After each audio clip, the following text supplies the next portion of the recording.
السلام علیکم، آپ دیکھ رہے ہیں ہورائزن نیوز ایچ ڈی۔ خبر شامل کرتے ہیں دیپالپور سے۔ R P O Sahiwal doctor Moeen Masood کی تحصیل دیپالپور ڈسٹرکٹ اوکاڑا میں کھلی کچہری۔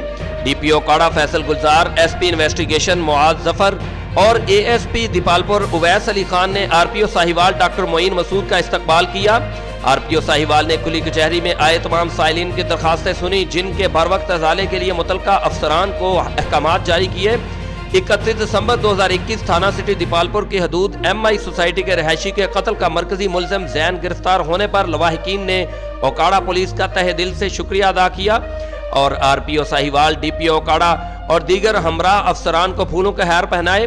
آر پی او ساہیوال نے S H O city Dipalpur inspector Qalb Sajjad کو اس موقع پر ٹیم سمیت شاباش دی۔ کھلی کچہری میں عبدالستار سائل کی درخواست پر آر پی او ساہیوال نے فوری مقدمہ درج کرنے کا حکم دیا۔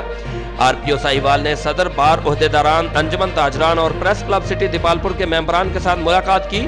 آر پی او ساہیوال نے بعد ازاں S D P O Dipalpur و S H O circle Dipalpur کے ساتھ میٹنگ کی۔ آر پی او ساہیوال نے میٹنگ میں موجود تمام پولیس افسران کو ہدایت کی کہ اشتہاری مجرمان کے خلاف سخت کارروائیاں کی جائیں۔ اشتہاری مجرمان کی گرفتاری کے لیے جدید تکنیکی ذرائع استعمال کیے جائیں تاکہ گرفتاری کو یقینی بنایا جا سکے۔ ترجمان R P O office Sahiwal. Report Hafiz Muhammad Muzammil, bureau chief Okara, Horizon news H D, Pakistan.